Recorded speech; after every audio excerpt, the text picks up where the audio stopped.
Very well coached. Greg Gary is a great guy.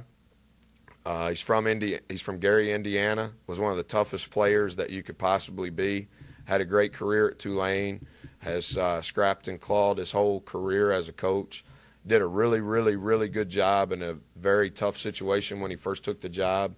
And then, of course, they had some issues administratively there this summer.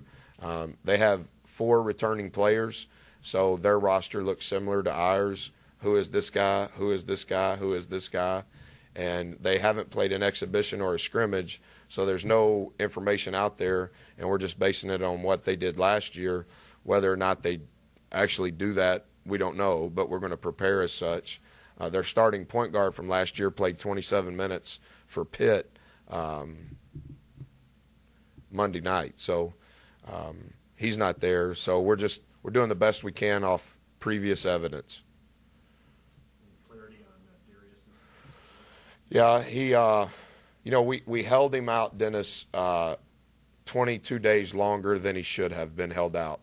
Just being overly protective and overly cautious. He was in the boot. I made him stay in the boot. That was my orders, not Dr. Gertel or Ernest's orders, just because I wanted him to come back healthy. And he began the Wednesday prior to the scrimmage at Virginia, being able to work 12 minutes of athletic movement, in other words, playing full speed, and then each day increasing by 2 minutes. And he never had a hiccup until we played MSOE, and they go up for a rebound, and Chris O'Toole lands on his foot. His foot is injured on the arch of his foot. So when Chris stepped on it, it scared him, and it somewhat tweaked the bottom of his foot. So he's been completely off, other than being with Ernest and Todd rehab-wise on Sunday. He was off Sunday. He was with those guys Sunday, Monday, Tuesday. We practiced that. We had early bird this morning, and he went, and he was fine. So we've been too protective, overcautious, because I think he's going to have a distinct role on our team, but we need him to have a distinct role from the time that he starts until the season is over, and we don't need to go back and forth, because that's not healthy with as many new guys, and it's not healthy for him. So we've tried to manage it the right way.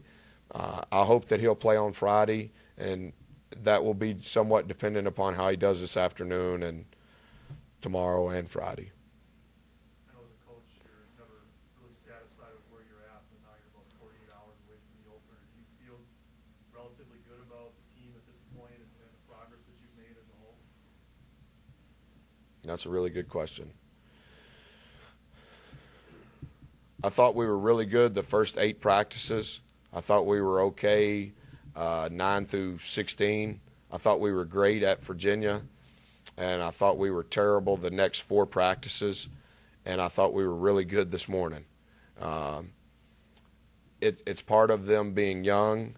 It's part of me trying to be as mature as possible in regards to this is how we play, figure this out, and we're not adding anything until you figure this out, and me wanting to overcoach and say, let me add one more thing, and 50% of them get and comprehend the one more thing. I don't know that we're completely prepared for anything that would be thrown at us, and not to justify that, but I'm not sure that any team is completely ready for anything that'll be thrown at us. Practice is just so important for us because we need as many reps as we can get, and I think that we're beginning to have a group that everybody understands what's going on, and that group is going to have to lead us, and whoever the strays are, they're going to have to do the best as they can to catch up.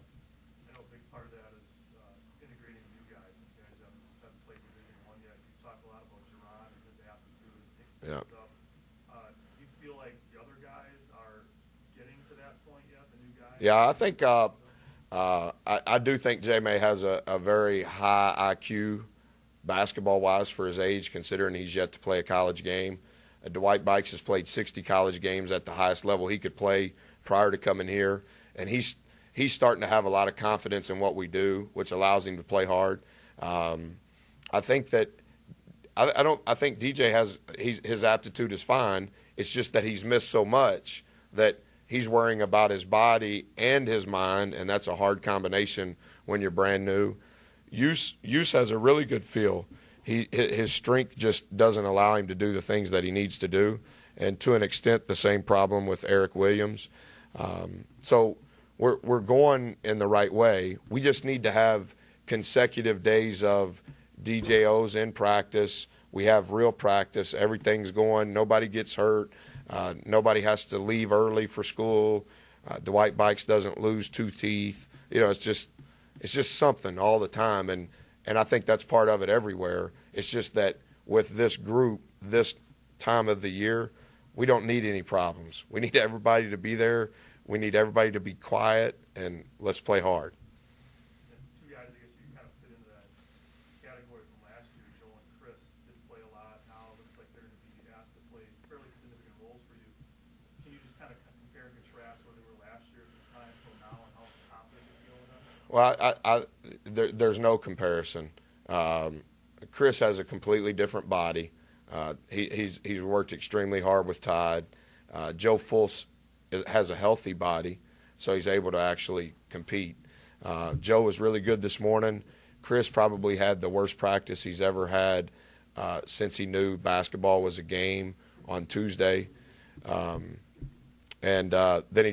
or I guess that was Monday, and then he was great today. What's happened with Chris is he's gained confidence from his work, and our players have confidence in him now. He's not ready to just, if our roster was such that he could be the third postman, everybody go, man, he's a great guy coming off the bench, But when he needs to be 1 or 2, that's not Chris's fault. That's our fault for our roster being what it is. So we have to use our wisdom to make sure that we protect him, but yet continue to develop him, because I think he's coming. Not asking you to divulge it, obviously, but do you have any kind of sense right now, again, 48 hours away, what your starting lineup's going to look like? You got probably 2 guys that you can pretty much pencil in, but beyond that. We have officials coming today, and I'm going to try some different lineups today. I honestly don't have a feel. Yeah, I know 2 guys, but I think we probably should start 5. And I don't know who those guys are going to be, Todd. Do you have any eligibility left?